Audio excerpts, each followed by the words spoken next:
वृत्तीय गति यानी कि सर्कुलर मोशन।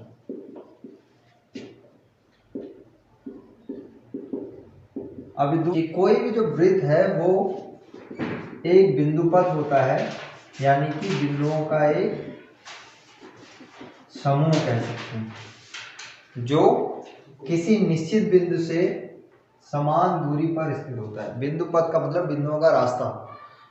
ऐसा बिंदुपथ जो किसी निश्चित बिंदु से समान दूरी पर है, यानी कि इस पूरे बिंदुपथ को इस बिंदु से जितनी भी दूरी होगी वो हमेशा समान होगी।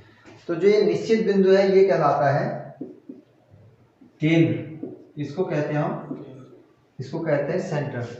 और जो ये बिंदुपथ है इसको कहते हैं हम परिधि या सरकमफ्रेंसेस।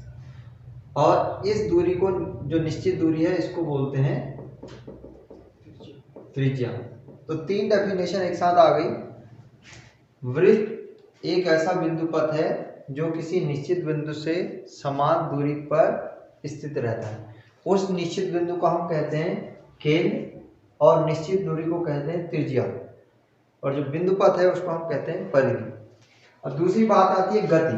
अब किसी वस्तु में गति है या नहीं, तो गति को कैसे परिभाषित करते हैं हम, कि जब भी कोई वस्तु अपना स्थान परिवर्तित करती है या उससे परिवर्तित कराया जाता है, या तो वो क्या होगा, एक निश्चित बल के अधीन गति करेगी तो एक समान गति करेगी, निरंतर गतिमान होगी, तो अपनी स्थिति अपने आप ही बदल रही होगी। या दूसरा हम क्या कर सकते हैं, उस पर कोई बाह्य बल लगाएंगे और वो बाह्य बल क्या करेगा, उसको किसी एक पोजीशन से दूसरी पोजीशन पे ले जाएगा, तो तब भी उसकी स्थिति एक बिंदु से दूसरी पर पहुंच जाएगी। यानी कि मान लीजिए कोई एक कण है जिसकी एक समय में स्थिति है पॉइंट ए, और कुछ समय बाद, अब हो सकता है या तो ये एक समान गति में हो तब ये बिंदु बी पर पहुंच जाए, तो इसने अपनी स्थिति का में क्या कर दिया, परिवर्तन कर लिया। या हमने कोई बल लगाया और बल लगाने के बाद ये एक जगह से दूसरी जगह पहुंच गई, तो ये दोनों स्थितियों में इनकी क्या हो गई, गति। अब ये है वृत्तीय गति, यानी कि दोनों को हमने मिला दिया, गति के साथ साथ वृत्तीय गति। तो वृत्तीय गति वो गति होती है जब कोई पिंड किसी वृत्ताकार पथ पर गति करता है। वृत्ताकार पथ का मतलब कि वो एक वृत्त में पूरी गति करेगा। अब वृत्त में पूरी गति करेगा तो इसका मतलब क्या होगा, इसका तात्पर्य ये होगा कि वो एक निश्चित बिंदु से निश्चित दूरी पर ही हमेशा बनी रहेगा। और मान लीजिए किसी टाइम टी पे कण ए पोजीशन पे है और थोड़ी देर बाद वो पहुंच जाता है बी पोजीशन पे, यानी कि उसकी स्थिति हो जाती है बी। अब यहाँ पर 2 प्रकार की गतियां आती हैं। वृत्तीय गति में 2 प्रकार की गति आती है। कौन कौन सी? एक तो होगी रेखीय गति। रेखीय मतलब जो रेखा में चल रहा है। जैसे मैंने अभी आपको थोड़ी देर पहले एग्जांपल बताया, गति कब करेंगे, जब एक स्थिति से दूसरी स्थिति में चल रहा हो। तो ए से बी पोजीशन पे चले गया तो ये क्या हो गया, इसका रेखीय गति, यानी कि यहां से यहां तक पहुंच गया है ए से बी पे, तो ये जो परिधि पर इसकी गति होगी वो कहलाएगी रेखीय गति। और दूसरे प्रकार की गति होती है इसमें शामिल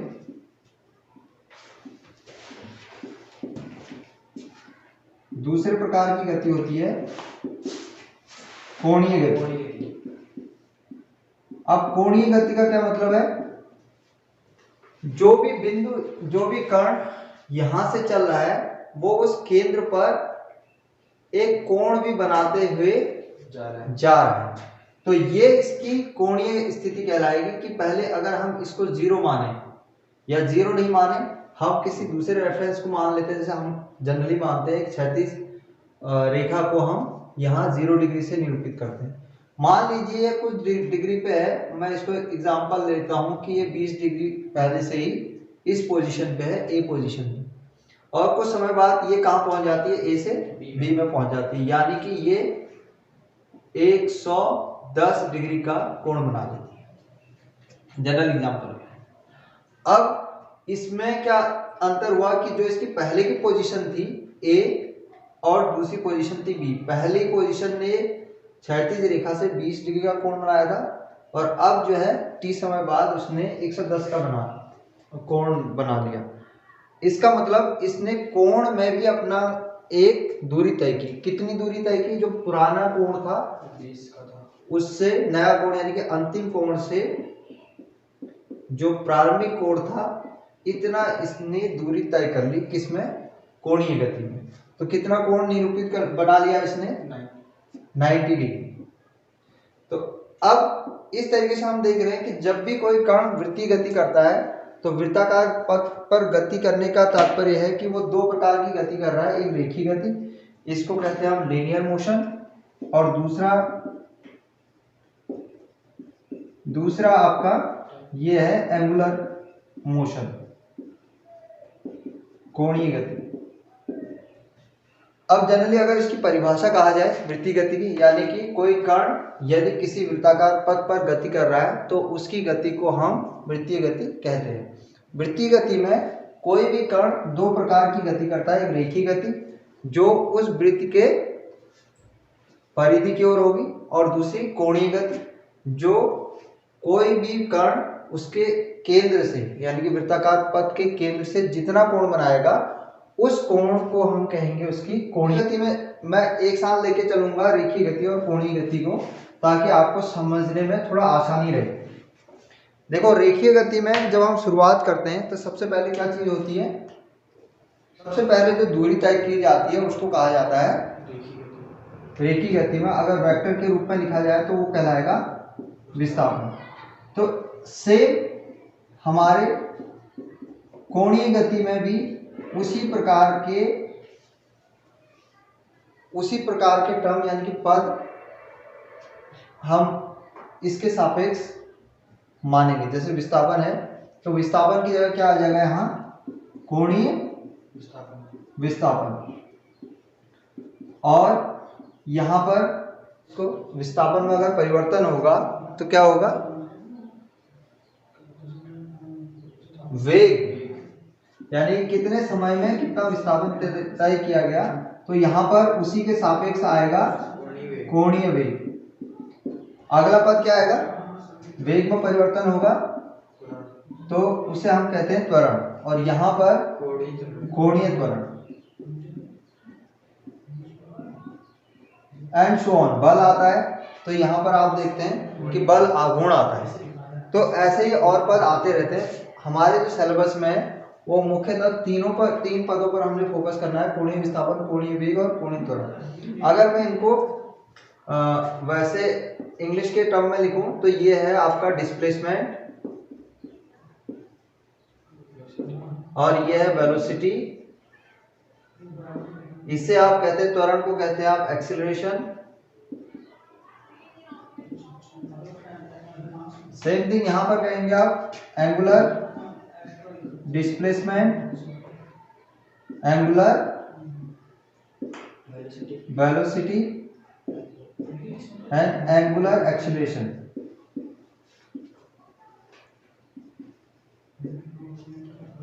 तो अब एक एक करके हम दोनों पदों में समानता स्थापित करते जाएंगे और समझते जाएंगे कॉन्सेप्ट को। ये मैंने दोनों इसलिए बताया आपको कि आप एक दूसरे से में संबंध वैसे भी स्थापित कर सके और समझ सके। देखिए, विस्थापन क्या होता है? मान लीजिए कोई एक वस्तु ए पॉइंट पे थी, कुछ देर बाद वो बी पे पहुंच गई, और उसके t1 टाइम बाद बी पे पहुंच गई, और t2 टाइम के बाद सी पे पहुंच गई। तब इस वस्तु का विस्थापन कितना होगा?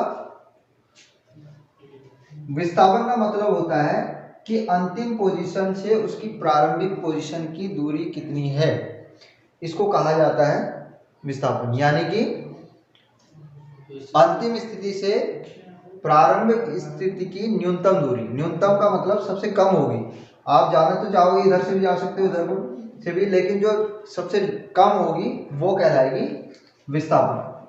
तो यहाँ पर जैसे जैसे आप देख रहे हैं, यानी कि इसकी अंतिम पोजीशन सी थी और प्रारंभिक पोजीशन ए थी, तो AC इसका इस गति में AC क्या कहलाएगा? विस्थापन।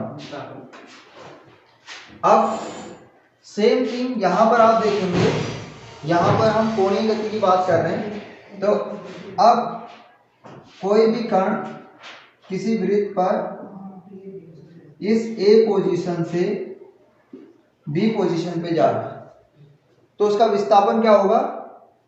हम कोण के रूप में ले रहे हैं कोणीय विस्थापन। कोणीय विस्थापन का मतलब होगा, मान लीजिए पहले उसने 20 डिग्री का कोण बनाया था, बाद में क्या होगा, ये कोण बढ़ के आपका 80 डिग्री हो गया, तो विस्थापन कितना हुआ? यानी कि प्रारंभिक पोजीशन क्या थी उसकी? 20 डिग्री पे थी, और अंतिम पोजीशन यानी कि अंतिम कोण जो बनाया गया है वो कितना है? 80 पे है। तो उसका जो कोणीय विस्थापन होगा, इसको हम थीटा से निरूपित करते हैं। तो कोणीय विस्थापन कितना होगा? 60 डिग्री होगा। तो यहां पर जो भी हम रेखीय गति में विस्थापन देखते हैं, यहां हम कोणीय गति में विस्थापन इस तरीके से, कोण बराबर होता है चाप बट्टे त्रिज्या, यानी कि arc upon radius. Angle is equal to arc upon radius. अब ये चाप क्या होती है?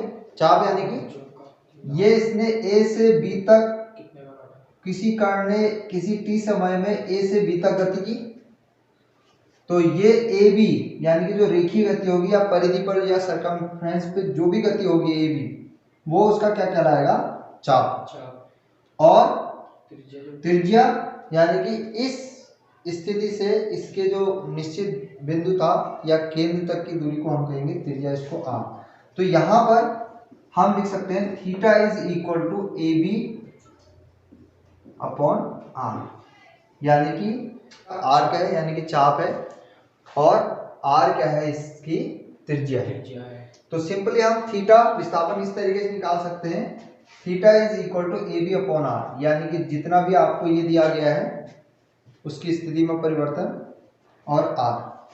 तो सिंपली अगर देखा जाए, ये पहला संबंध भी है कि रेखीय विस्थापन और कोणीय विस्थापन में क्या संबंध होगा। r क्या है? AB क्या है? AB आपका रेखीय विस्थापन है, जैसे हमने यहां से शो किया था AC, यही तो इसकी प्रारंभिक स्थिति और अंतिम स्थिति है। इन दोनों के बीच का अंतर ये क्या कहलाएगा? ये है रेखीय विस्थापन, और ये त्रिज्या इनके निश्चित बिंदु की त्रिज्या है, तो ये त्रिज्या होगी, और ये कोण है। तो इसका मतलब हो गया कि ये कोणीय विस्थापन और रेखीय विस्थापन में संबंध भी स्थापित हो गया। अब हम दूसरे पद पे जाते हैं। दूसरा टर्म था हमारा, दूसरा पद था रेखीय वेग, इसको कहेंगे हम लीनियर वेलोसिटी, और यहां हम उसे कहेंगे कोणीय वेग, यानी कि एंगुलर वेलोसिटी। अब आपको अगर फॉर्मूला पता हो तो रेखीय वेग बराबर क्या होता है? रेखीय वेग बराबर क्या होता है? विस्थापन बट्टे समय अंतराल, यानी कि डिस्प्लेसमेंट अपॉन टाइम। और अब उसी को हमने रेफरेंस लेना है, इसका संदर्भ वेग, कोणीय वेग में क्या हो जाएगा? कोणीय विस्थापन बट्टे समय अंतराल,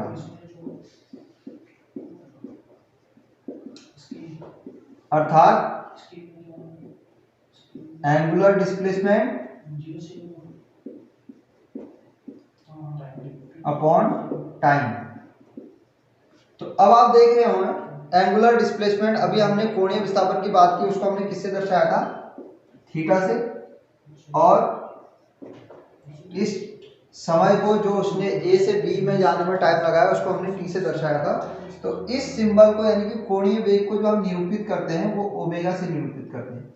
तो यहाँ पर हमको एक फॉर्मूला मिल जाता है, कोणीय वेग बराबर कोणीय विस्थापन बट्टे समय, यानी कि जितना कोण है और जितने समय में उसने वो कोण निर्मित किया है। जैसे मान लीजिए ये ए से बी में गया, 5 सेकंड में गया और 5 सेकंड में आपने देखा कि 20 डिग्री से इसको कितना 110 डिग्री इसने कोण निरूपित कर लिया।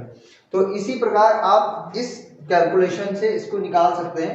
आपने देखा कि अंतिम पोजीशन कितनी है 110, प्रारंभिक कितनी थी 20, तो डिस्प्लेसमेंट कितना हुआ 90 का, और कितने समय में 5 सेकंड में इसने किया, तो आप 90/5 सेकंड इसको निकाल सकते हैं। 18 रेडियन पर सेकंड। हम जब भी विस्थापन की जो राशि होती है उसको मापते हैं रेडियन में। यहाँ पर हम क्या लिखते हैं, इसको विस्थापन को हम लिखते हैं जनरली, जो भी आपका दूरी उसने तय की है d/t, ऐसा लिख सकते हैं v, डिस्प्लेसमेंट अपॉन टाइम। अब ये तो था इन दोनों की परिभाषाएं, यानी कि कोणीय विस्थापन की दर में परिवर्तन को कहा जाता है, या कोणीय विस्थापन की दर में परिवर्तन को कोणीय वेग कहा जाता है। ऐसे जैसे आप यहाँ लिखते हैं विस्थापन में परिवर्तन को कोणीय वेग कहा जाता है, तो सेम यहाँ भी आप इसको अप्लाई करेंगे।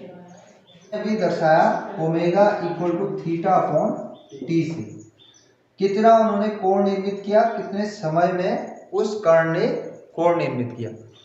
तो मान लीजिए t टाइम का मतलब है कि उसने पूरा चक्कर लगाया, किसी कण ने वृत्त के A से शुरू किया और पूरा चक्कर लगा के फिर आ गया A पर ही, यानी कि अपनी पूर्व पोजीशन पे आ गया। तो पूरी पोजीशन पे आ गया तो उस समय इसका वेग कितना होगा, तो वेग कितना होगा, तो थीटा यहाँ पर आप देख रहे हैं थीटा कितना हो जाएगा टोटल, अगर ये पूरा एक चक्कर लगा लेगा, हाँ 360 डिग्री, या उसको कहते हैं हम 2π रेडियन। 360 को हम क्या कहते हैं 2π रेडियन, और t यानी कि टाइम उसने जितना भी समय लिया। अब देखो एक चक्कर लगाने में पूरा समय क्या कहलाता है टाइम पीरियड, आवर्तकाल, यानी किसी कण द्वारा पूरा एक चक्कर लगाने में कितना समय लिया गया। जैसे हम कहते हैं कि सेकंड की सुई का टाइम पीरियड क्या है, आवर्तकाल क्या है, कितने में वो पूरा एक चक्कर लगाती है 60 सेकंड, तो 60 सेकंड उसका क्या होगा एक आवर्तकाल, उसे हम आवर्तकाल कहते हैं। ऐसे ही इसको हम किस सिंबल से डिनोट करते हैं t से, तो ओमेगा इक्वल टू 2π/t। और अब आप इससे पहले जो थ्योरी थी उसमें बता चुका था कि जो आवर्तकाल का ठीक उल्टा होता है अपोजिट, वो क्या होता है आवृत्त, यानी कि एक सेकंड में लगाए गए चक्करों की संख्या, एक पूरा चक्कर लगाने में जितना समय लिया वो तो कहलाएगा आवर्तकाल, और एक सेकंड में लगाए गए चक्करों की संख्या उसको कहेंगे हम आवृत्ति, उसको हम दर्शाते हैं n से।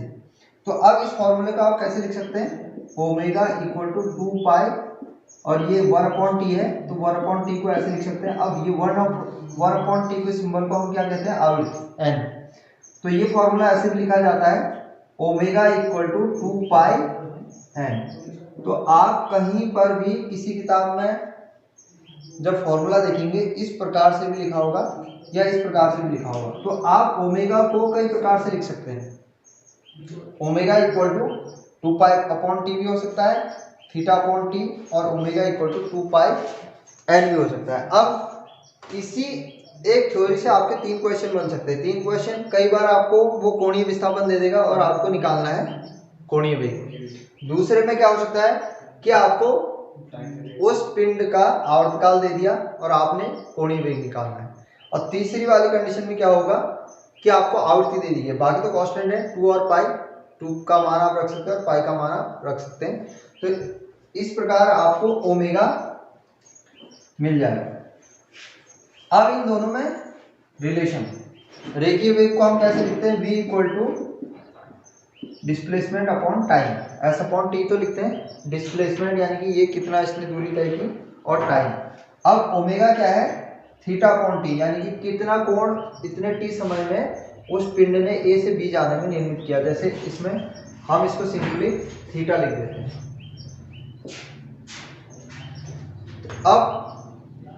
अब आप क्या कर सकते हैं, थीटा की जगह थीटा का जो रिलेशन है एस के साथ वो लिख सकते हैं हम, यानी कि चाप बटे त्रिज्या यानी कि arc upon radius.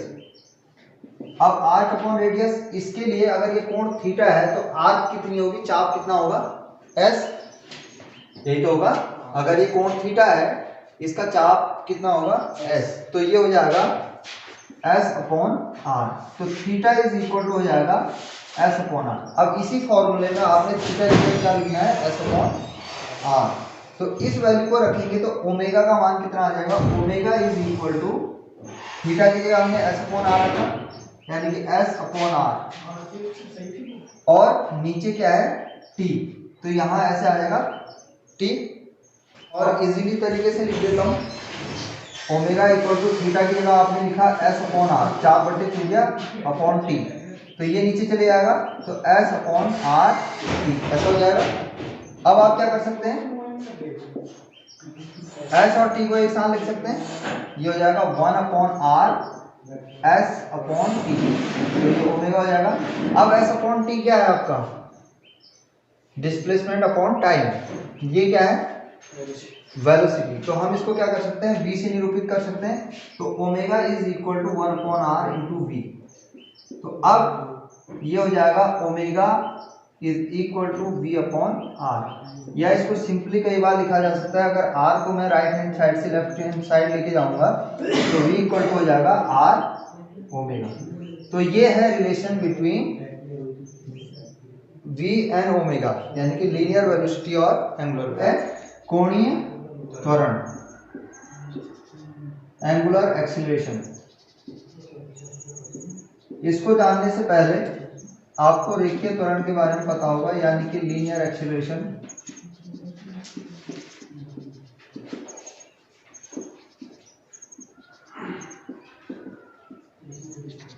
Linear acceleration त्वरण बराबर क्या होता है, वेग परिवर्तन बट्टे समयांतराल।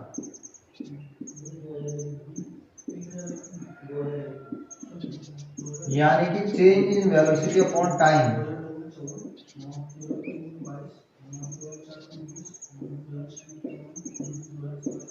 तो इसको डिनोट करते हैं हम ए से, तो ए बराबर होता है delta we upon delta T, ऐसा भी कह सकते हैं, यानी कि ये delta we change in velocity दर्शा रहा है और डेल्टा टी कितने समय में वो चेंज हुई। एंगुलर वेलोसिटी का मतलब भी वही है।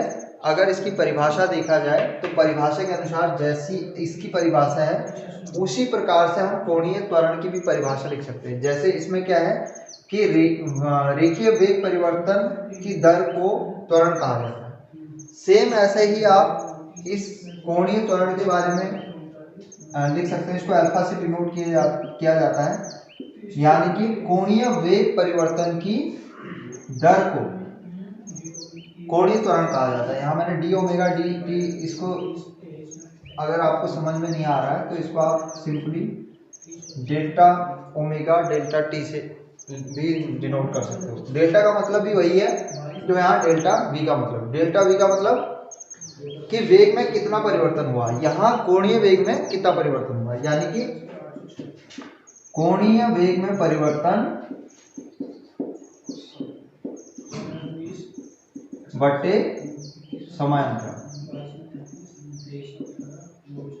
अब कहने का तात्पर्य यह है कि मान लीजिए यहाँ पर किसी एक कण का जो कोणीय वेग है वो w1 है, ओमेगा 1, और यहाँ पर b पर ओमेगा 2। अंतर कितना हुआ, हम बाद वाले में से अंतिम वाले में से पहले वाले वेग को घटा देंगे, तो ये हो जाएगा ओमेगा 2 माइनस ओमेगा 1। और कितना समय लगाया, मान लीजिए इसने समय लगाया इस वेग परिवर्तन में डेल्टा टी। तो इसको ऐसे भी लिखा जा सकता है alpha is equal to omega 2 minus omega 1 upon delta T. Alpha is equal to हो जाएगा delta omega upon delta T. अब यहाँ से क्या करेंगे, हम पुरानी थ्योरी यूज करेंगे जो अभी हमने थोड़ी देर पहले रिलेशन निकाला था, v equal to R omega. तो हम यहाँ से ओमेगा की जगह या v की जगह ओमेगा की वैल्यू पुट कर सकते हैं, या ओमेगा की वैल्यू यहाँ पुट कर सकते हैं। तो ओमेगा बराबर हो जाएगा v अपॉन r, ऐसा हो सकता है। तो यहाँ पर आप स्थापित करेंगे इसको, तो डेल्टा तो ऐसे रहेगा v upon r upon delta t। Is that clear? अब क्या होगा, अब देखो डेल्टा v क्या है कि वेग में परिवर्तन हो रहा है, और r क्या है, त्रिज्या। तो वृत्ताकार पथ में टाइम के साथ क्या त्रिज्या भी परिवर्तित हो रही है, बदल रही है? मान लीजिए ये कण यहां से A से B पे पहुंच गया, तो क्या ये इसमें त्रिज्या भी बदल गई? नहीं बदलेगी। तो इसका मतलब क्या है कि जो r है, r एक कांस्टेंट है, नहीं बदल रही है, तो ये सीधे बाहर आ जाएगा। इसका मतलब हो गया डेल्टा v अपॉन r, और यहाँ डेल्टा t। अब ये delta v upon delta t क्या शो कर रहा है, change in velocity upon time. ये किसके बराबर है, ये है आपका लीनियर एक्सीलरेशन के बराबर, यानी कि a रेखीय त्वरण के बराबर। तो ये हो जाएगा alpha is equal to a upon r। तो सिंपल ये रिलेशन ऐसा हो जाएगा a is equal to r alpha. तो ये दोनों के बीच संबंध है, कोणीय त्वरण और रेखीय त्वरण के बीच संबंध।